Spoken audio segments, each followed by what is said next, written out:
Hello बच्चों, कैसे हो आप लोग? बढ़िया। सब पढ़ाई लिखाई ठीक से चल रही है? अभी तक ज्योमेट्रिकल ऑप्टिक्स में हम लोग क्या पढ़े हैं? पहले पढ़े रिफ्लेक्शन, उसमें पढ़े reflection through reflection by plane mirror, then reflection by spherical surface, वहीं पे कनकेव और कन्वेक्स मिरर पढ़े। फिर क्या पढ़े? रिफ्रैक्शन, उसमें पढ़े रिफ्रैक्शन थ्रू प्लेन सरफेस। अब हम लोग आ रहे हैं रिफ्रैक्शन थ्रू स्फेरिकल सरफेस, मतलब जहां पे अब मेरा पहले इंटरफेस प्लेन था, स्लैब हो या प्रिज्म हो, मेरा इंटरफेस क्या था? कुछ तरह से प्लेन सरफेस हुआ करता था। अब उसकी जगह मेरा इंटरफेस क्या है? स्फेरिकल सरफेस है। मान लेते हैं कि हमारे पास दो डिफरेंट टाइप्स के मीडियम है, इसका स्पेक्ट्रम इंडेक्स μ1 एंड μ2 है, and they are separated by spherical surface. Plane क्या आ गया? Spherical. Let's assume its is a curvature is r। Suppose spherical, यहाँ पे कोई ऑब्जेक्ट रखा हुआ है, इससे यहाँ पे इंसिडेंट रह गया, हम मानते हैं इसका यहाँ पे सेंटर ऑफ कर्वेचर है, और हम एक स्पेशल केस के लिए बना रहे हैं ये रे डायग्राम। ये इसका नॉर्मल है। देखो आपको रे डायग्राम बनाना चाहिए। ये यहाँ पे आई है। अगर मीडियम नहीं होता कुछ रे ऐसे जाता ना। Let's assume μ2 greater than μ1। हम उस केस के लिए बना रहे हैं, हम एक स्पेशल केस आपको बनाएंगे, उसके लिए प्रूफ करेंगे और बाद में उसको जनरलाइज कर देंगे। तो ये मान रहे हैं μ2 ग्रेटर देन μ1 है, सो it will bend towards normal. यहाँ पे कहीं रे आके इसको कट किया प्रिंसिपल एक्सिस को, ये हमारा पोल है। सॉरी, तो ये हमारा इमेज है। ये ऑब्जेक्ट है, ये इमेज है। मान लेते हैं कि ये पॉइंट कुछ m है जहां पे इंसिडेंस हो रहा है। इस m से एक प्रिंसिपल एक्सिस पे ड्रॉ कर देते हैं परपेंडिकुलर, हमारा कंस्ट्रक्शन है। This point is n। ठीक है, अब हम मानते हैं ये मेरा एंगल अल्फा, हम प्रूफ कर रहे हैं कुछ, ये हमारा एंगल बीटा और ये एंगल गामा। ठीक है, हमने अपने मन से अल्फा बीटा गामा। ये एंगल ऑफ इंसिडेंस है, angle between normal incident ray. ये होगा angle of refraction, angle between normal and refracted ray. Okay, अब आप बताओ, in triangle MOC, in triangle MOC can write I equal to alpha plus beta.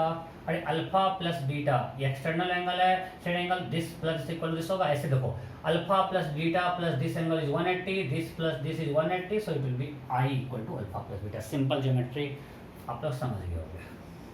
Now in triangle MCI, in triangle MCI फिर से देखो, इस angle plus इस angle, इसका सम इसके इक्वल होगा, बिकॉज ये दोनों इंटरनल है, ये एक्सटर्नल एंगल है। This plus this 180, this plus this 180, so beta equal to alpha plus r plus gamma. Beta equal to r plus gamma. अब r और गामा बिल्कुल सेम दिख रहा है, इसको कुछ डेल्टा लिख लेते हैं, कहीं कंफ्यूजन नहीं हो। r और गामा में कंफ्यूजन हो जाएगा। ये मेरा क्या है? Delta. this is r plus delta, so you can write r equal to beta minus delta.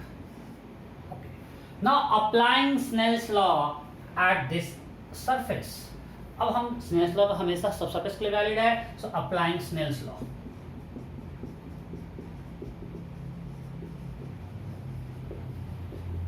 Snell's law क्या होगा? μ1 into sin I equal to μ2 into sin r। ये तो हम लोग बहुत बार पढ़ चुके हैं। So now we'll write I alpha plus beta. So we'll write μ1 sin alpha plus beta is equal to, ये बोर्ड में पूछता है प्रूफ, इसलिए मैं करवा रहा हूँ, आपको ध्यान देना है। This is equal to μ2 sin r क्या है मेरा? Beta minus delta.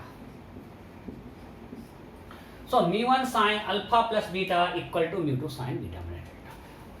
अब हम एजम्पशन ले जा रहे हैं कि रेज आर पैरेक्सियल। अगर रे पैरेक्सियल है मींस ये एंगल ऑफ इंसिडेंस स्मॉल है, मींस सारा एंगल स्मॉल है, अल्फा बीटा गामा सब कुछ क्या है? स्मॉल है, आई आर सब कुछ स्मॉल है। सो फॉर पैरेक्सियल रे, सो अगेन हम जो डिराइव करेंगे किसके वैल्यू होगा? पैरेक्सियल रेज के लिए। मींस अब हमारा alpha beta gamma I alpha beta delta I R सब क्या है? Small. In that case sine alpha plus beta is equal to alpha plus beta and sine beta minus delta is equal to beta minus delta. So from equation 3 we can write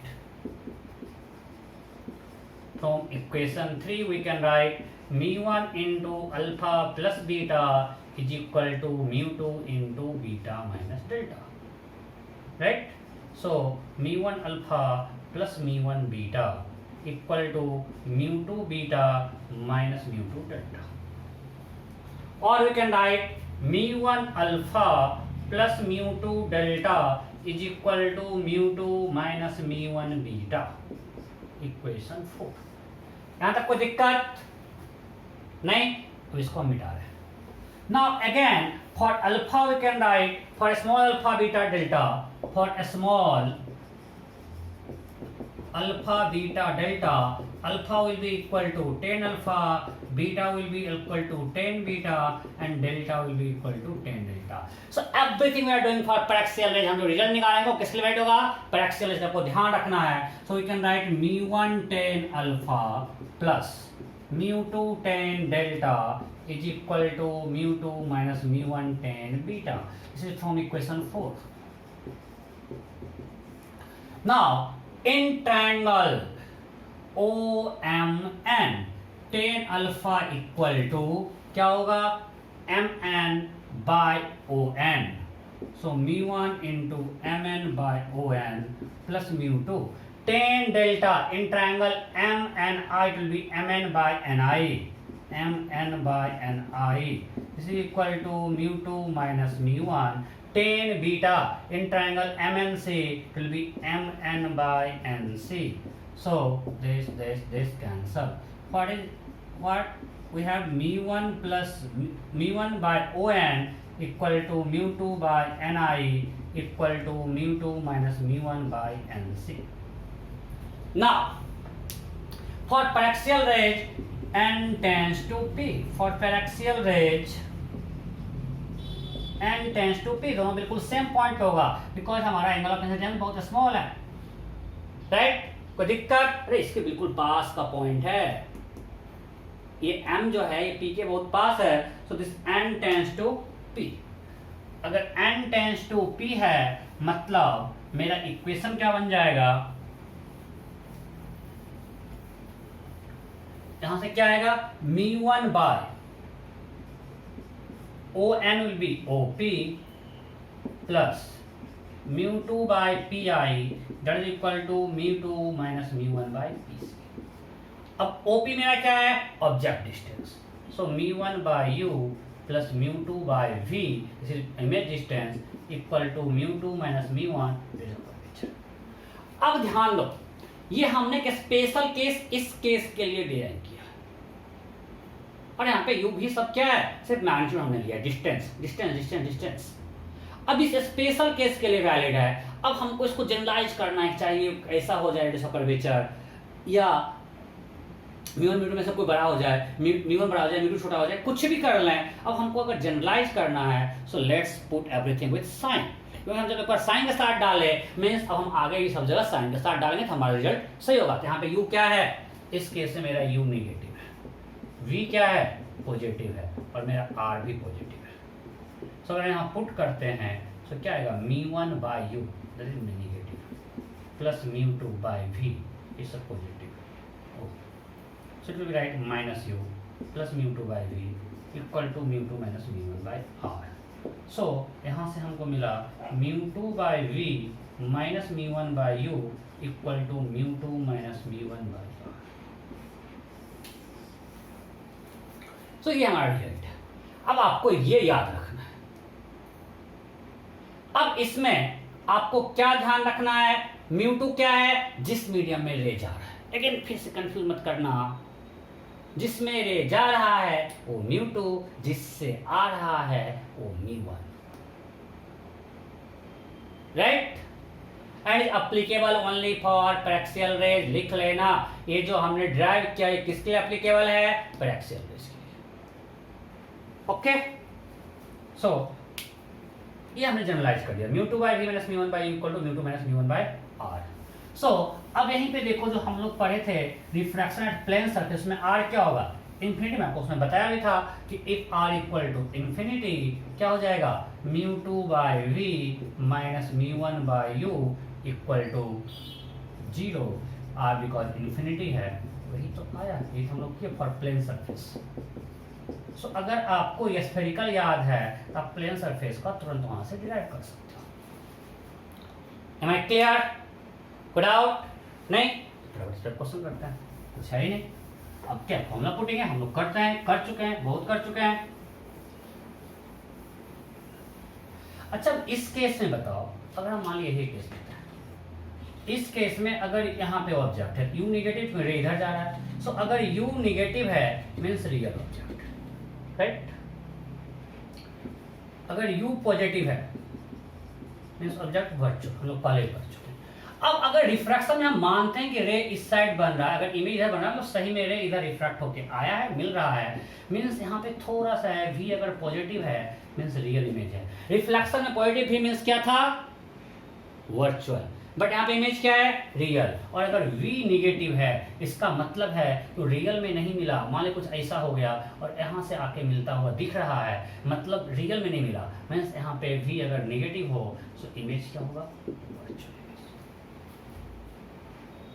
clear? बस थोड़ा सा change है कि ए तो same ही रहा, यहाँ पे v positive means real image, v negative means virtual image.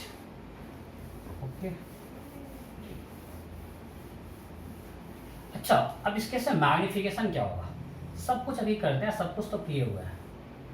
बताओ हमको निकालना है, आप लोग फटाफट टाइप कर दो। अगर ऑब्जेक्ट का कुछ हाइट है तो आप ही टाइप करो मैग्निफिकेशन क्या होगा उस केस में। मान लेते हैं ये μ1 है, ये μ2 है, ऑब्वियसली ऑब्जेक्ट का हाइट बहुत कम है, रेज आर पैरेक्सियल। बताइए इस केस में मैग्निफिकेशन क्या होगा, फटाफट फटाफट डिराइव करो खुद से। आप लोग सब कुछ कर चुके हो, करना आता है आपको, जल्दी करो। हो गया सिंपल। अरे ऐसा ही हम लोग करते आ रहे हैं हमेशा कि अच्छा मान लीजिए कि हाइट ऑफ ऑब्जेक्ट है, क्या करेंगे, यहां से मान लिया गया, ठीक है, चलो मान लेते हैं कि μ2 बड़ा है, जो भी मानना है मान लो, डजंट मैटर। सो ऐसा कुछ रे हो गया, यहाँ से ऐसे आई था, ये यहाँ पे नॉर्मल है, ये नॉर्मल है, तो ये कुछ बेंड किया नॉर्मल की तरफ, मान लेते हैं ऐसा हो गया, और यहाँ पे इन। सो ये मेरा अल्फा है और ये हमारा ये आई है, एंगल ऑफ इंसिडेंस, और ये एंगल ऑफ रिफ्लेक्शन, मान लिया यहाँ पे मिल रहा है, ठीक है, ओके। अब क्या होगा यहाँ पे, अगर हम लगाएं स्नेल्स लॉ तो μ1 sin i this will be equal to μ2 sin r, ये हाइट ऑफ इमेज होगा। So now for small again rays are paraxial, तो for small i sin i equal to 10i, so you can write μ1 10i is equal to μ2 10r। नहीं, सो μ1 10i equal to μ2 10r, okay. अब 10i क्या होगा, कुछ नाम दे देते हैं इसका, मान लेते हैं ये PQ है, ये O है, कंफ्यूजन होगा वो में, ये M है, ये मान लेते हैं कुछ PQ जो नाम होता है, ये कुछ O है, AB, और ये कुछ A डैश B डैश, इधर अच्छा है। So in triangle PAB, in right angle triangle PAB, 10i will be equal to HO by AB, right? And in right angle triangle PA dash B dash, 10r will be equal to HI by PA dash B। अब इसको यहाँ put करते हैं, so μ1 into HO by AP, that will be equal to μ2 into HI by A dash P,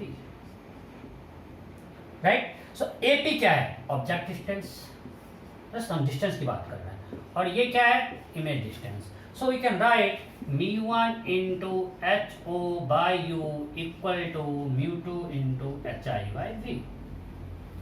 Now if we put sign convention, because again ये हमारा special case के लिए, इसको हमको जनरलाइज करना है, so हम साइन कन्वेंशन को लगाते हैं। अगर हम साइन कन्वेंशन लगाएं तो क्या होगा, एच ओ हमको इसको पॉजिटिव मानना है, पता है नीचे वाला निगेटिव होता है, एच ओ पॉजिटिव है, so μ1 into H O, U U U U negative है, so minus U that equal to μ2 into H I मेरा निगेटिव है एंड v पॉजिटिव है, so minus got cancel, from here we can get μ1 into HO by U equal to μ2 into HI by V.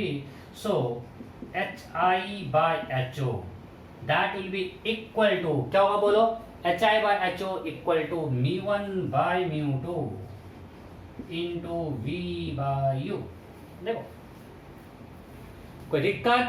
सो ये हुआ transverse magnification. जैसे H I क्या है, height of image. अब इतना को बता आप लोग मिरर में बहुत कर चुके हो, और ये हाइट ऑफ ऑब्जेक्ट मींस अगर आपको एच ओ मालूम है तो आप एच ओ निकाल सकते हो, आपको सब कुछ मालूम है ये। अब ये हमने चूंकि साइन कन्वेंशन लगा दिया कि आप तो पुट एवरीथिंग विद साइन, और ये जनरलाइज हो गया, हर केस के लिए वैलिड होगा।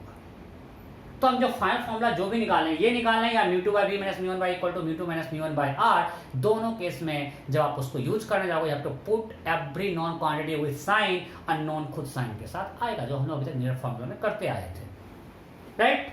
अब इस पे क्वेश्चन करना शुरू करते हैं।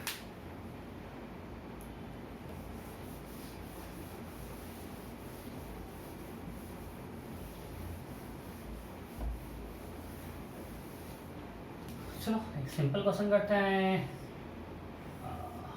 ये एयर है, इधर ग्लास है, इसका टेम्परेचर 10 सेंटीमीटर है, ये मेरा ओरिजिन है, ये एक्स है, ये वाई है, एक ऑब्जेक्ट यहाँ रखा हुआ है, this distance is 30 centimetre.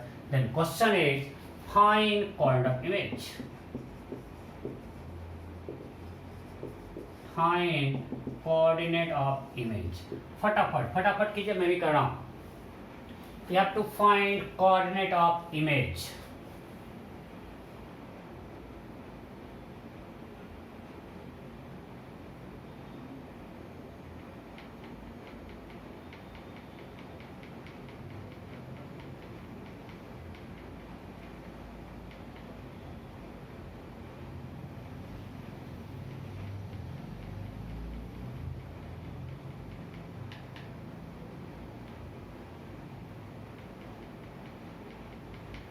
Option A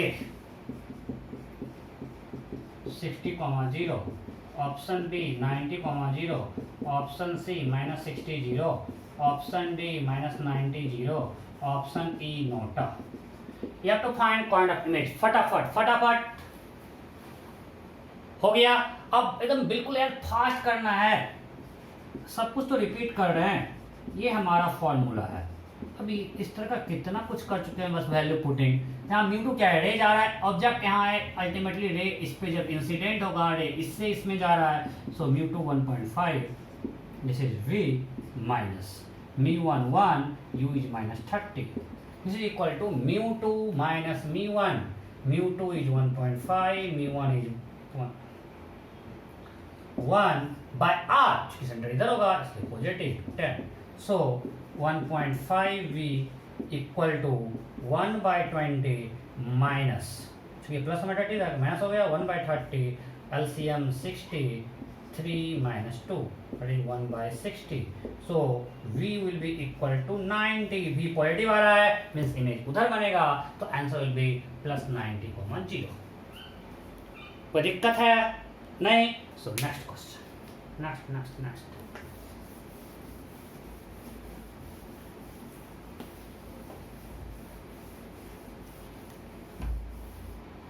ध्यान दीजिए।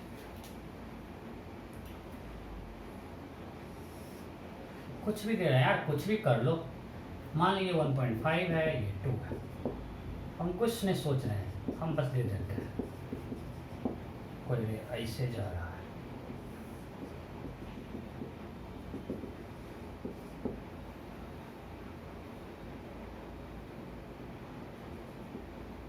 मीन्स अगर इसको एक्सटेंड करते तो यहाँ कहीं मिलता।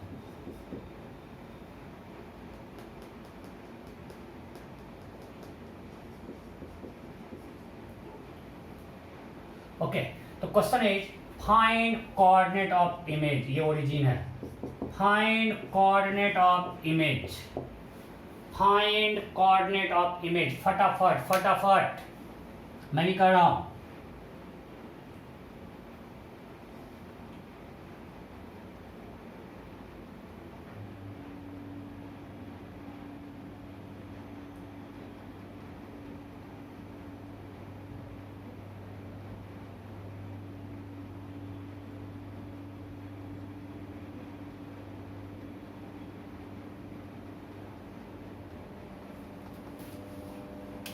ऑप्शन ए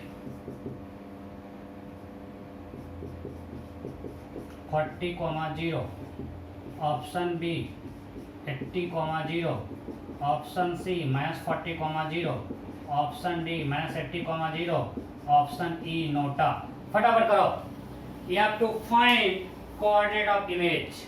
आपको ओरिजिन और दिया हुआ है कि हमने कोऑर्डिनेट में एक्स वाई किसको लिया।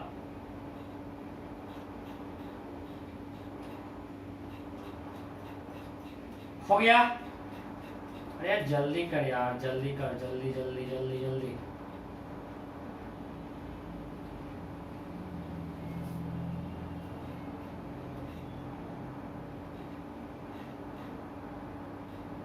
चलो मैं करता हूं।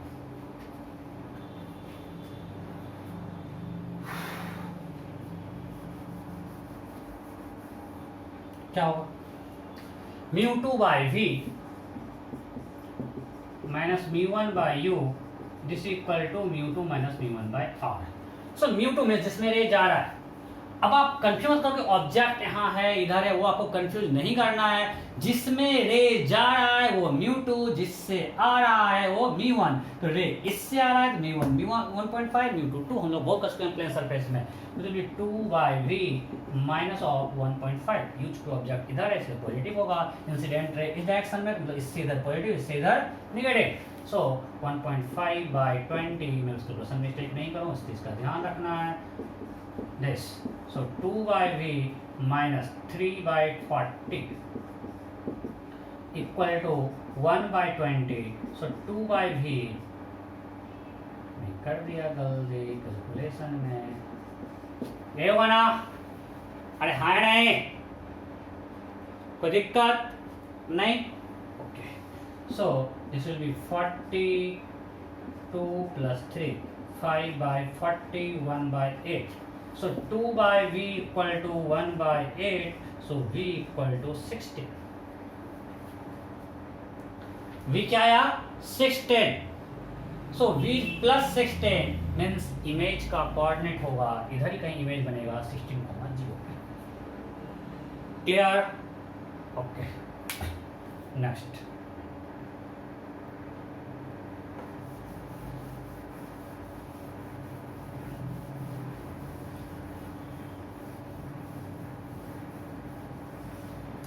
तो सिंपल क्या है, फॉर्म पुटिंग ऐसा हम लोग बहुत कर चुके हैं मिरर में। चलो एक और करवाते हैं बस। मान लेते हैं कुछ ऐसा,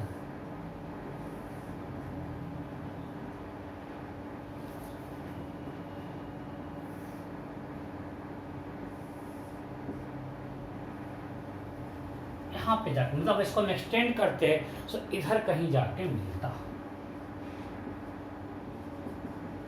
5 सेंटीमीटर है, मान लीजिए ये एयर है, ये 1.5 है, r इक्वल टू 10। ठीक है, ये r इक्वल टू 10, ये 1 1.5 5। देन अगेन अगर ये ओरिजिन है, you have to find coordinate of image. ये मेरा x और ये y। Find coordinate of image. फटाफट ये स्टेप का last. Find coordinate of image करो, मैं भी कर रहा हूं। ऐसा बस गलती ना कर दे, कुछ ज्यादा कैलकुलेशन हो जाता है यार। ओह ये तो दिए ही नहीं, ये 30 देना पड़ेगा ना। से क्या है 30। देखो ऐसा अपन से फायदा होता है।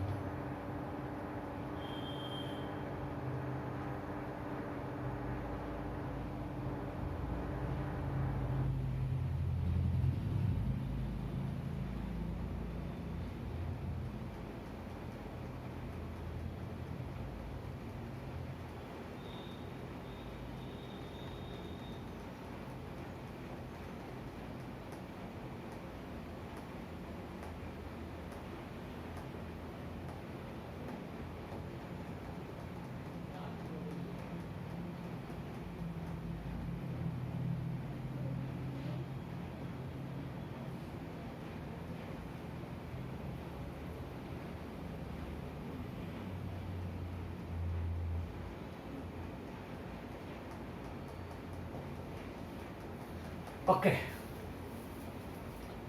ऑप्शन ए 90 कॉमा -10,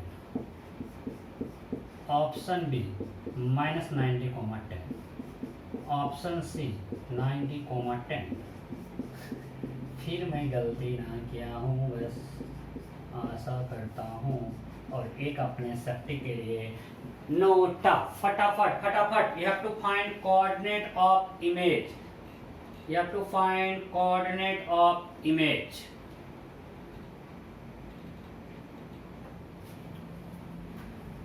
हो गया क्या? चलो अब मैं करता हूं।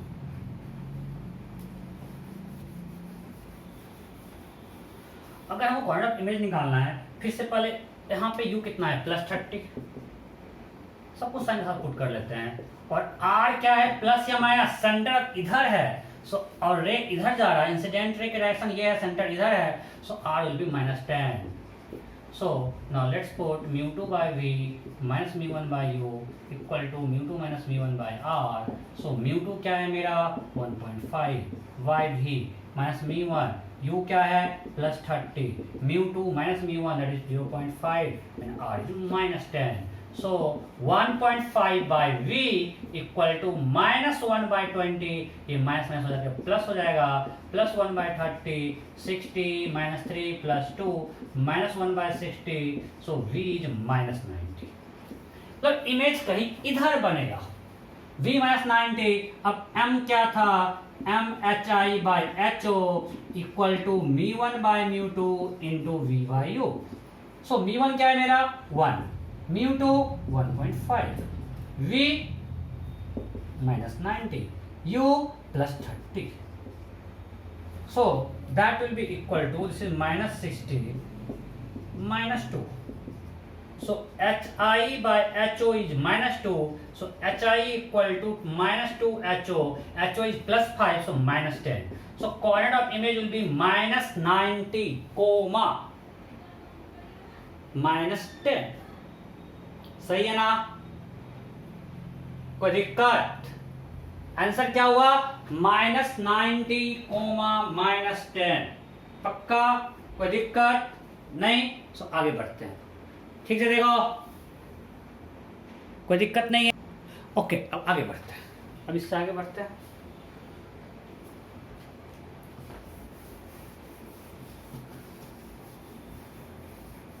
आज मैं थोड़ा डर रहा हूँ, बार बार कैलकुलेशन को रीचेक कर रहा हूँ, क्योंकि थोड़ा थका हुआ हूँ, तो कैलकुलेशन मिस्टेक का चांस है। Okay, next. अच्छा, अब यहाँ पे हम फिर डिफाइन करते हैं फोकस, एक दो डिफाइन करते हैं primary focus and secondary focus,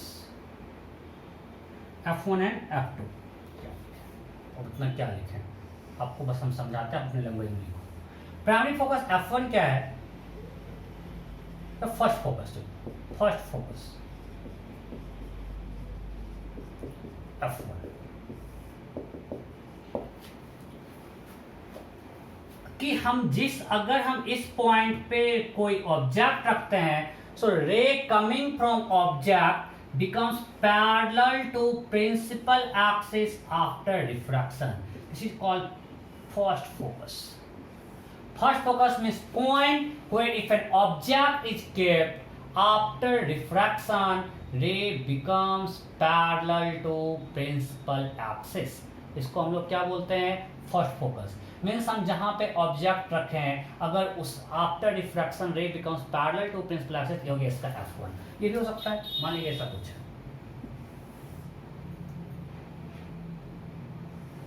ये रे आ रहा है and after diffraction it becomes parallel to principal axis। तो इस केस में इसका फर्स्ट फोकस ये हो गया। So where if object is kept or if a converging ray is incident on a spherical surface and becomes parallel to principal axis after diffraction, then this point is called first focus. ये first focus है। अब देखो, इसमें जरूरी नहीं कि ऐसा ही surface हो, डिपेंड करता है V1 V2 पे भी डिपेंड करता है कि कैसा होगा बिहेवियर। आपको पता है कि रे विल बी गुड। अब ये रे नॉर्मल के टुवार्ड्स आएगा या नॉर्मल से दूर जाएगा, डिपेंड करता है V1 V2 पे भी। सो ये क्या कॉम्बिनेशन है उस पर डिपेंड करता है कि F1 इधर होगा या इधर होगा। तो ये दोनों केस है। मीन्स अगर हमने यहाँ पे ऑब्जेक्ट को रखा, rays become parallel to principal axis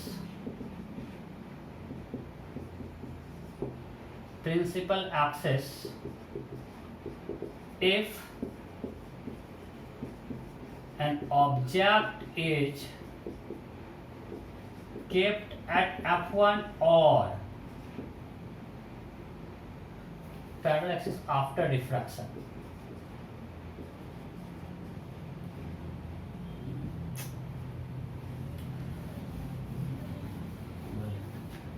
If an object is kept at first focus or incident rays are directed towards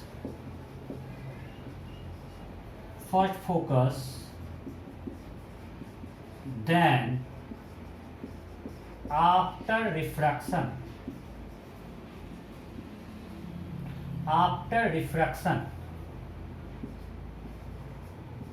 rays become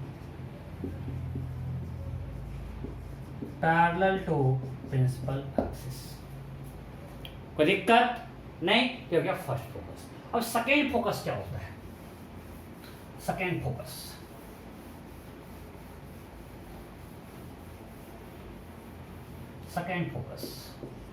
secondary focus, और उस केस में पी एफ को बोलेंगे फर्स्ट फोकल लेंथ। अभी secondary focus ये, अब मान लीजिए इसी में ray coming parallel to principal axis after refraction where meet और seems to meet, rays coming parallel to principal axis after refraction where meet or seems to meet is called secondary focus। ऐसा हो गया, इसको हमने extend किया। This is called F2 and this distance is called second focal length। ये बहुत ज्यादा important नहीं है बट हम लोग कर सकते हैं। और जब सिर्फ फोकल लेंथ की बात करता है मींस सेकेंडरी फोकस की बात करें, सिर्फ फोकस की बात किया मींस हम सेकेंडरी फोकस की बात कर रहे हैं, और अगर हम सिर्फ फोकल लेंथ बात करें मींस हम F2 की बात कर रहे हैं। अब यहाँ गलती मत करना कि F इक्वल टू R/2 होता है, नहीं यार, इससे इसी किस्म को F2 निकालना है। तो इस केस में मेरा U क्या है? Minus infinity, rays coming parallel to principal axis. ये मान लेते हैं मेरा कुछ रेज का वेचर R है। सो अगर हमको ये μ1 है, ये μ2 है, हमको इसका F2 निकालना है। क्या होगा? μ2 by V minus μ1 by U equal to μ2 minus μ1 by R। यहाँ पे R नेगेटिव है, सो माइनस R। राइट, इस केस में हम इस केस में निकाल रहे हैं कि rays coming parallel to principal axis after refraction meets at F2। तो हमको ये इमेज डिस्टेंस होगा, यही सेकेंडरी फोकल लेंथ होगा या फोकल लेंथ हम इसको बोलते हैं। So μ2 by V equal to μ2 minus μ1 by minus R। So V equal to minus μ2 R by μ2 minus μ1। Right, कोई दिक्कत नहीं, तो आ गया। सो अब यहाँ पे ऐसा कोई यहाँ पे μ2 पे डिपेंड कर रहा है। V जो है this is secondary focal length, this is secondary focal length, also focal length. अगर आपको मैं बार बार बोल रहा हूँ, अगर सिर्फ बात करेगा focal length in case of refraction means we are talking about secondary focal length, ये सेकेंड फोकल लेंथ। उस अगर फोकल मतलब वही होता है। So V is F2 that is minus μ2 R by μ2 minus μ1।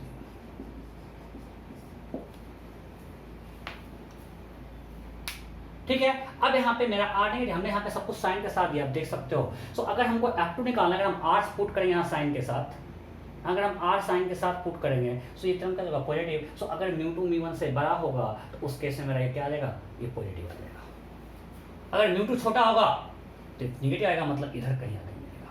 तो इस केस में भी अगर म्यू टू म्यू वन से छोटा होगा, रे कुछ ऐसा हो जाएगा और इधर मिल सकता है। मैं बार बार बोल रहा हूँ कि ये जरूरी नहीं कि ऐसा हो या ये, मतलब इसका यहाँ से कोई मतलब नहीं कि सरफेस पे जो रे आ रहा है वो इधर केव है, इधर केव है, डिपेंड करता है म्यू वन और म्यू टू पे भी, जो आप यहाँ पे देख सकते हो।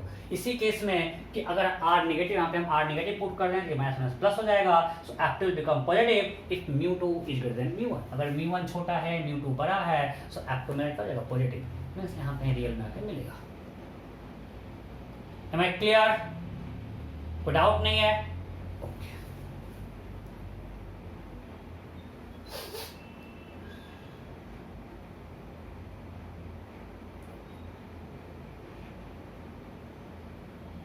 कुछ गलती नहीं किया, एक बार देख लेते हैं।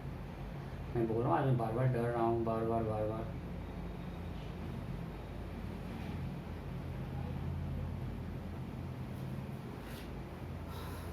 ओके,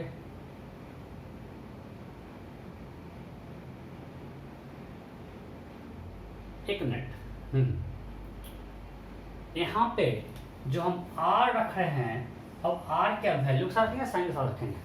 हमने एक बार साइन तो डाल दिया यहाँ पे हम R निगेटिव डाल चुके हैं। सो यहाँ पे अब R क्या रखेंगे, वैल्यू या साइन? बोलो, यहाँ पे R क्या रखेंगे?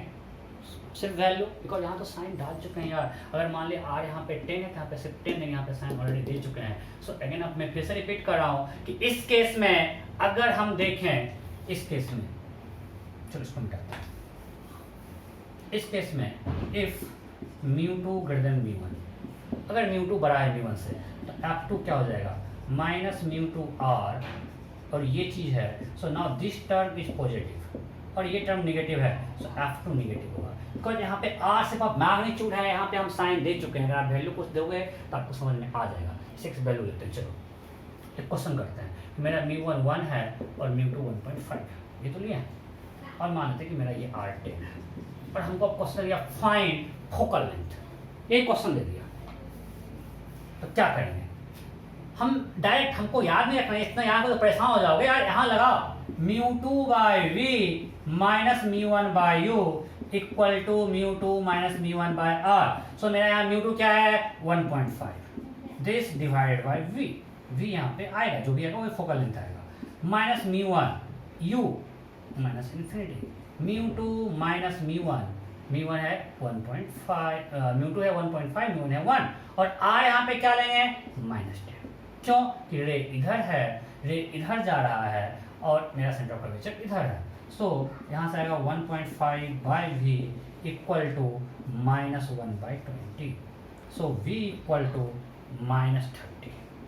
इसका मतलब है कि इसका फोकल लेंथ या secondary focal length, that is second focal length या फोकल लेंथ जो बोलो, -30 centimetre.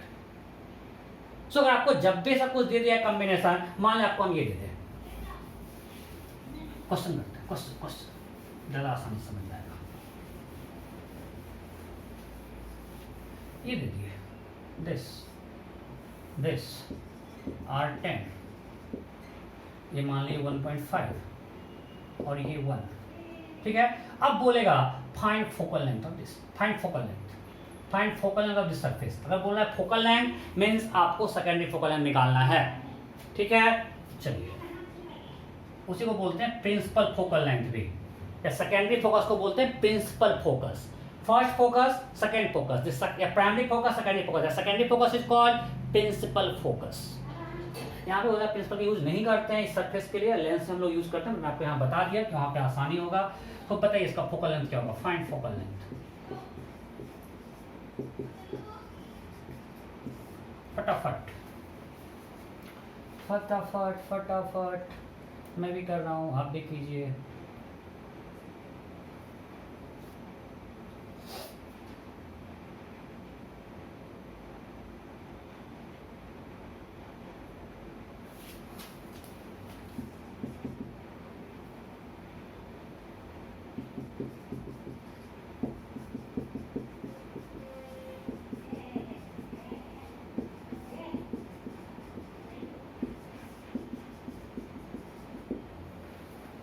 You have to find focal length.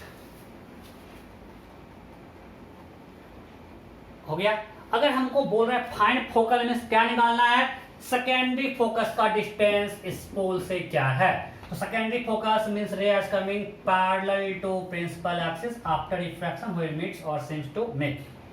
लिख लेना रेज कमिंग, और हम फर्स्ट फोकस लिखा है, सेकंड फोकस आप लोग लिख लेना rays coming parallel to principal axis, rays coming parallel to principal axis after refraction where meets or seems to meet is called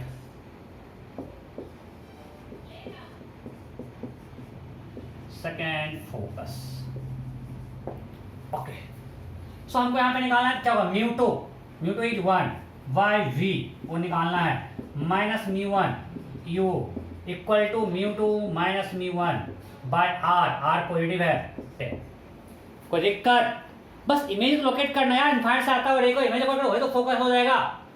ये कुछ नया कर रहे हैं क्या, so 1 by v equal to minus 1 by 20, so v is minus 20। अब तो गया। सो देखो इस केस में वी निगेटिव आ गया, क्यों, क्योंकि ray coming from denser to rare medium. So ये क्या है, कन्वर्जिंग या डाइवर्जेंट, आप ही बताओ। ये जो सरफेस है ये कन्वर्जिंग है या डाइवर्जिंग है, देख के लग रहा है अगर v माइनस 20 है मीन्स रे तो ऐसा हो गया, डाइवर्ज हो गया, तभी तो यहाँ पे आके मिल रहा है। ये है मेरा F2। सो आप समझ गए होंगे कि F2 ये F2 इस साइड में, इस साइड में डिपेंड करता है रिफ्रैक्टिवनेस कम पे और इस पे R पे, दोनों पे डिपेंड करता है। अब F1 पे निकाल सकते हैं। F1 के केस में क्या होगा कि आपको v को कर देना है इंफिनिटी, तो -50, राइट, क्या कर देना है वहां पे, उस केस में v को हमको कर देना है इंफिनिटी। तो उस केस में जब v इंफिनिटी कर देंगे तो हमको मिल जाएगा यू दैट, वहां से हमको F1 का डिस्टेंस मिल जाएगा। टाइम पास नहीं करते हैं, आगे बढ़ते हैं। टाइम क्या हुआ है, ओके मेरा फिर क्लास भी है, नेक्स्ट। अब जब हम ये करना सीख गए हैं, अब आप कोई भी कॉम्बिनेशन कर लो। जैसे अब मान लें कि हम कॉम्बिनेशन करते हैं इसका और प्लेन मिरर का। अब सब टाइम पास है भाई, सब टाइम पास। मान लेते हैं कि ऑब्जेक्ट यहाँ रखा हुआ है, ये डिस्टेंस है 30 सेंटीमीटर, ठीक है, इसका R है 10 सेंटीमीटर,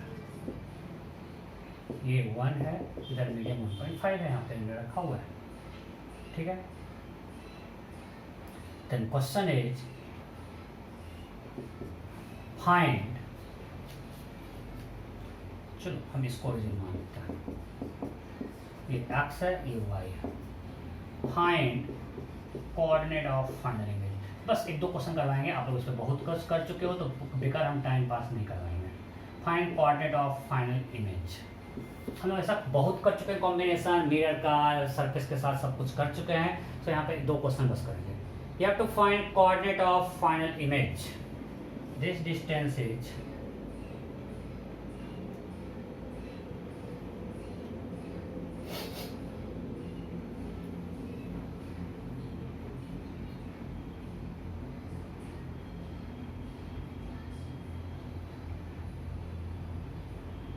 चलो थोड़ा मस्ती करते हैं। 60 सेंटीमीटर, ये 60 centimetre, this distance is 60 centimetre. You have to find coordinate of final image, फटाफट करो। You have to find coordinate of final image, मैं भी कर रहा हूँ, थोड़ा क्वेश्चन टफ होगा, गलती का स्कोप है, लेकिन ट्राई करता हूँ।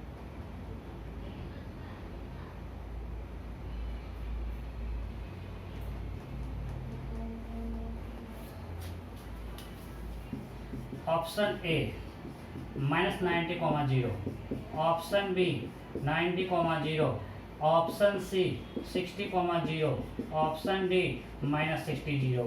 एक हमेशा you have to find coordinate of final image, जल्दी हो गया। ओके, यहां से रे निकलेगा, रिफ्रैक्शन होगा, यहाँ पे एक रिफ्रैक्शन होगा। तो पहले यहाँ पे रिफ्रैक्शन करते हैं। रिफ्रैक्शन जब करेंगे इमेज कहाँ आपको याद होगा 90 का बनता है, कर लेते हैं। μ2 by V minus μ1 by U equal to μ2 minus μ1 by R. So यहाँ पे μ2 क्या है 1.5 बाय वी निकालना है, minus μ1 1 U minus 30 μ2 minus μ1 R इधर है centre, so plus 10। So 1.5 by v plus 1 by 30 equal to 1 by 20. So 1.5 by v equal to 1 by 20 minus 1 by 30 that is equal to 1 by 60. So v is plus 90.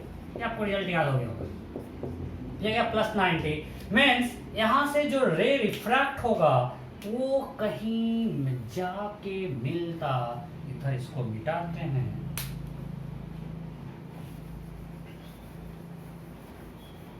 वो कहाँ जाके मिलता, यहाँ कहीं जाके मिलता 30 सेंटीमीटर पीछे, राइट। अब ये मिरर पे, बीच में मिरर आ गया। अब जब मिरर पे जो इंसिडेंट होगा, सो अब आप ये बताओ मिरर पे ये इंसिडेंट हो रहा है, सो मिरर के लिए ऑब्जेक्ट आपको सिंपल पता है कि जहां पे इंसिडेंट रे मीट करता है वो ऑब्जेक्ट, जहां पे रिफ्लेक्टेड रे मीट करता है वो इमेज, ये रिफ्लेक्टेड है रिफ्रैक्टेड रे। सो यहाँ पे अब मिरर के लिए इंसिडेंट रे जो आ रहा है वो सब जितना भी होगा इमेज कहाँ मिलेगा, यहाँ पे मीन्स मिरर के लिए ऑब्जेक्ट कौन है ये, तो ये आफ्टर रिफ्लेक्शन कहाँ इमेज बनेगा, मेरे का ऑब्जेक्ट ये है तो ये मान ले यहाँ पे कहीं इमेज बनेगा। सो इसके लिए ऑब्जेक्ट ये है, सो इमेज 30 सेंटीमीटर इधर, राइट। सो ये मेरा I1 था, इसका बनता, अब यहां से रिफ्लेक्शन होके ये बना। अब इस पे जो रे गिर रहा है आफ्टर रिफ्लेक्शन वो सारा कहां सता हुआ दिखेगा, यहां सता हुआ दिखेगा। सिंपल मैं बोलता भी हूं, इसका इमेज इसका ऑब्जेक्ट, अब इसका इमेज इसके लिए ऑब्जेक्ट, बिकॉज इस पे सारा रे तो यहीं से गिरता हुआ आता हुआ दिखेगा, तो इसके लिए ऑब्जेक्ट कौन है ये। सो इसके लिए यू क्या हो जाएगा, फिर से एक बार रिफ्रैक्शन होगा, जैसे 30 सेंटीमीटर, पूरा 60 था ये 33 से। अब हम फिर से लगाते हैं, अब मेरा इंसिडेंट रे है, तो अब बताओ मेरा यू क्या है, इंसिडेंट रे इधर जा रहा है, ऑब्जेक्ट इधर है, सेकंड यू इज माइनस 30।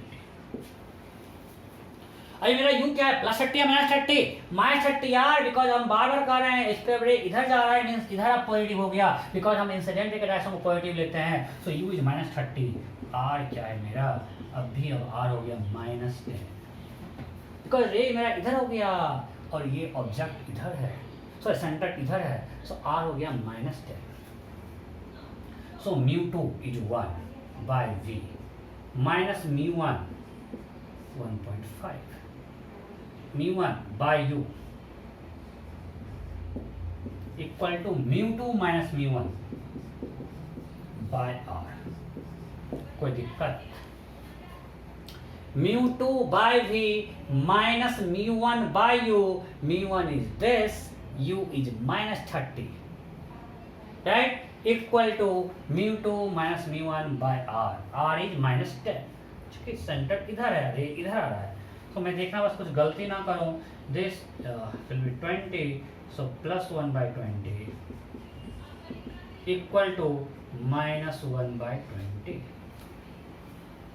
या प्लस 1 by 20। सो v कहाँ आ गया, 1 by v 0 हो गया, मतलब this will become parallel to this, so v becomes infinite.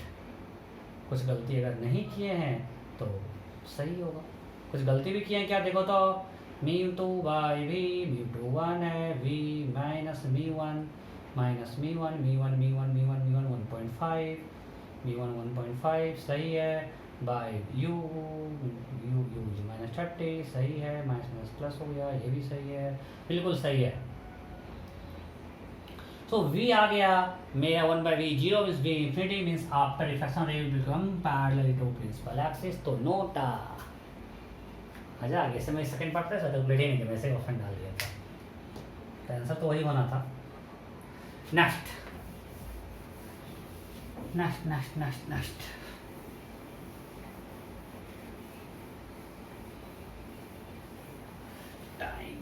Time class सांस लेना है।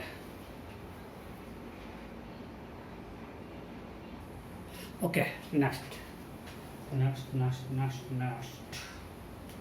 चलो एक स्पेकल में कर लेते हैं। मानते हैं कि ये है और यहाँ पे कनकेव मिरर है, इसका आर्ट है, इसका फोकल लेंथ 20, ऑब्जेक्ट यहाँ, इधर एयर, इधर ग्लास, ये ओरिजिन, इसके बीच का distance 120 centimetre.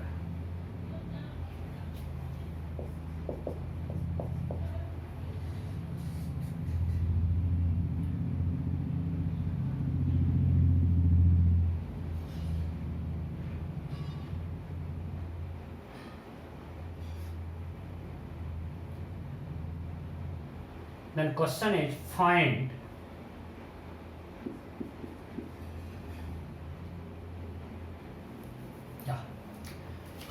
coordinate of final image। ये मेरा ओरिजिन है। Find coordinate of final image। Find coordinate of final image। फटाफट ऑप्शन ए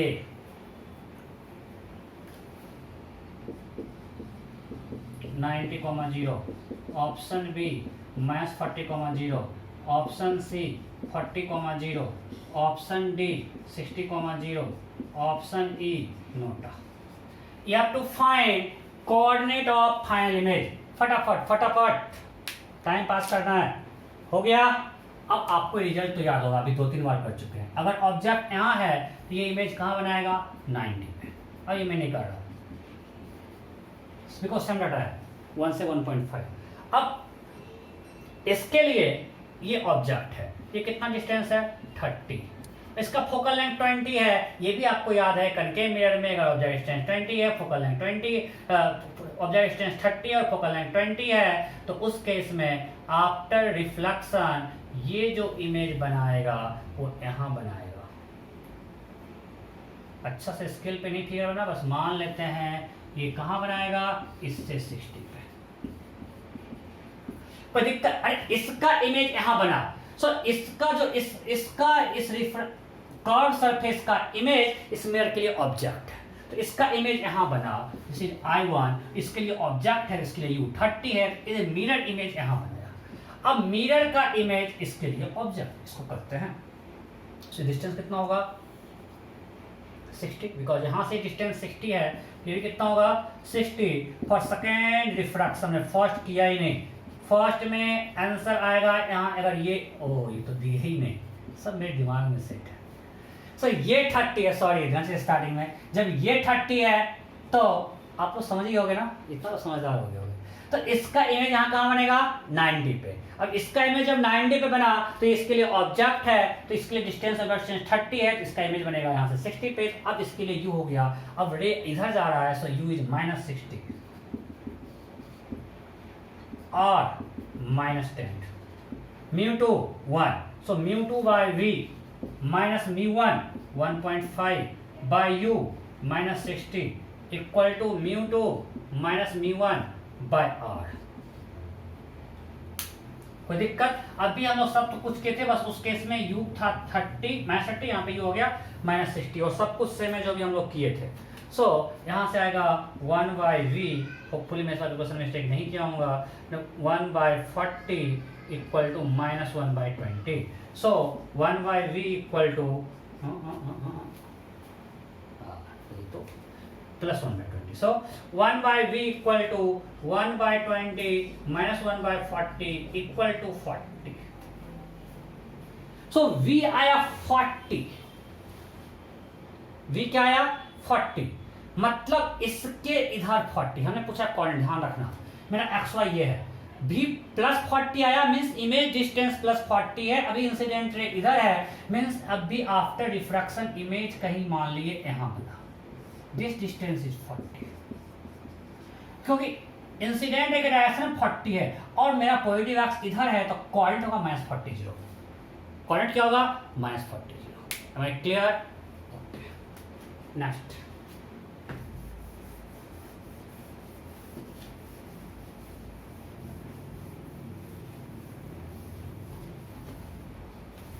चलो मानते हैं हमारे पास एक क्यूबिकल ग्लास था, ग्लास का ट्यूब था, उसके अंदर एक स्फेरिकल कैविटी है, spherical cavity of radius 10 centimetre, और इस कैविटी के सेंटर पे कैविटी है, मीन्स यहाँ पे वैक्यूम है या एयर, मान लो एयर है, इसके सेंटर पे एक ऑब्जेक्ट रखा हुआ है और ऑब्जर्वर, एक ऑब्जर्वर यहाँ पे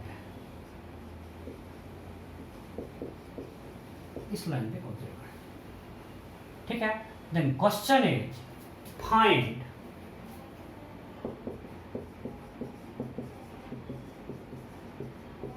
डिस्टेंस ऑफ इमेज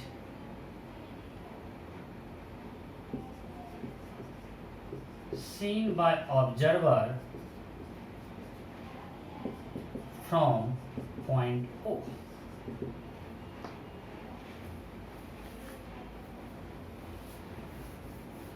और अच्छा लैंग्वेज लिखते हैं,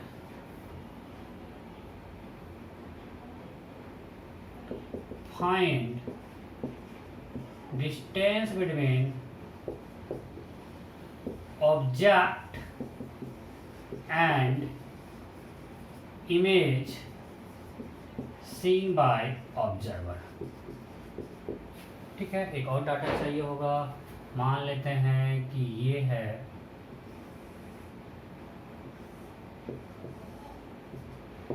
this length distance is 20 centimetre, मान लेते हैं। सो ये ऑब्जेक्ट है, ये ऑब्जर्वर इस लाइन में है, सो ऑब्जर्वर को ऑब्जेक्ट से कितना दूर इमेज दिखेगा, फटाफट करो, मैं भी कर रहा हूं।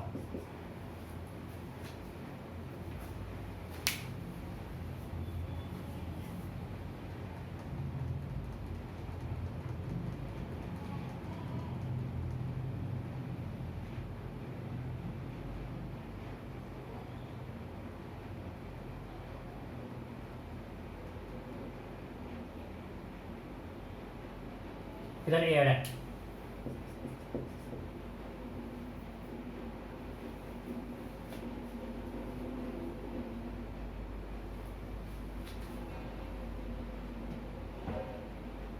ऑप्शन ए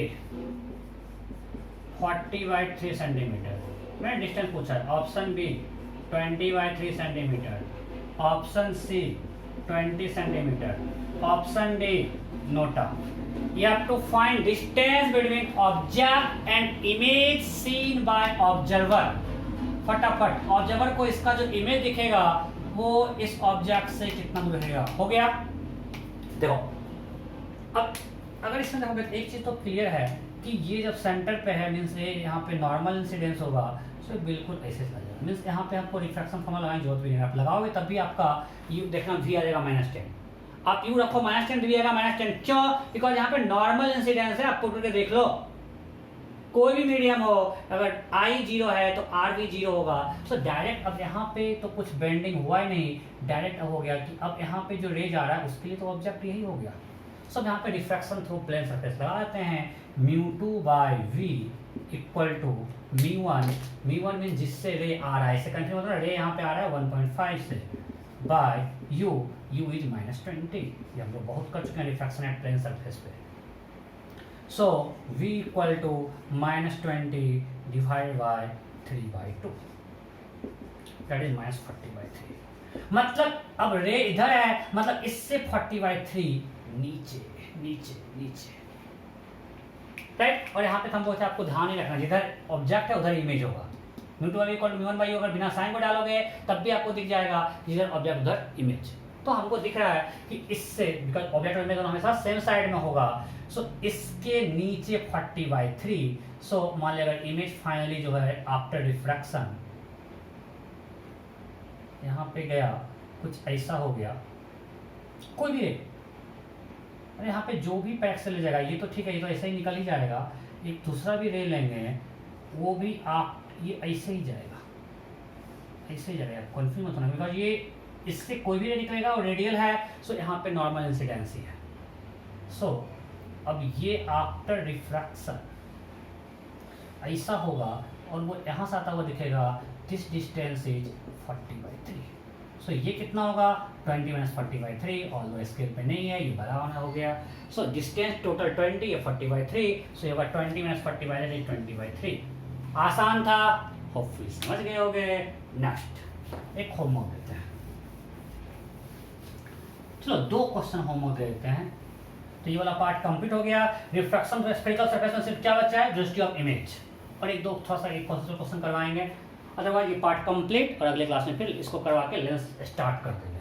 सो एक होमवर्क ये है, मान लेते हैं हमारे पास एक ग्लास ट्यूब है, इसके अंदर कैविटी है, इसका रेडियस है 3 सेंटीमीटर, थोड़ा कैलकुलेटिव पार्ट है, ये है 12 सेंटीमीटर। तो ग्लास है 1.5 और एक ऑब्जेक्ट यहाँ रखा हुआ है, ये मान लीजिए 12 सेंटीमीटर। ऑब्जर्वर इधर बैठा हुआ है,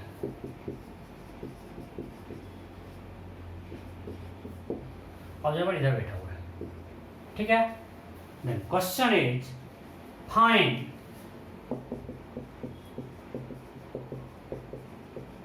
डिस्टेंस बिटवीन, इधर एयर है, इधर एयर है, distance between object and image as seen by observer.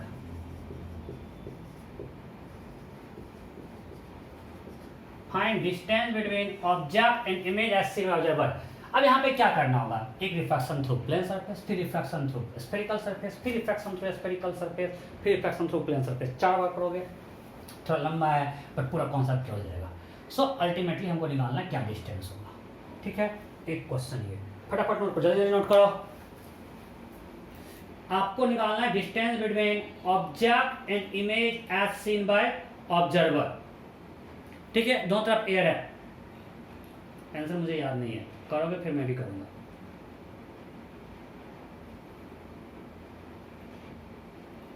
Okay next एक और क्वेश्चन।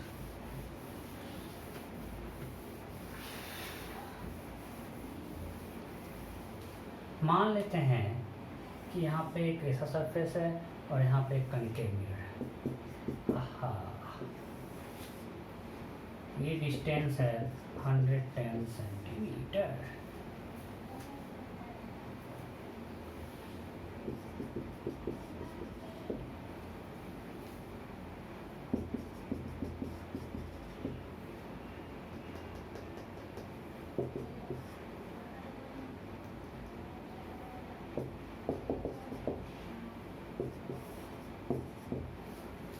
थीटा याद होगा, देख के कर सकते हो। क्वेश्चन है फाइंड वैल्यू ऑफ एक्स। ये हम लोग बहुत डिस्कस कर चुके हैं रिफ्रैक्शन एट प्लेन सरफेस में। So that image forms at object itself, या मे वैल्यू मॉडल हो सकता है। Find possible values of x so that final image forms at object itself. Means refraction फिर रिफ्रैक्शन के बाद अल्टीमेटली इमेज यहीं बन रहा है। आप तो एक तो निकाल ही होगे। एनीवे सो ये आपका 2 होमवर्क है। सो हमने maximum part refraction spherical surface complete कर लिया है, बस थोड़ा सा बटा हुआ वेलोसिटी वाला पार्ट बचा हुआ है, उस पर हम लोग लेंस स्टार्ट करेंगे, ठीक है। Okay bye bye.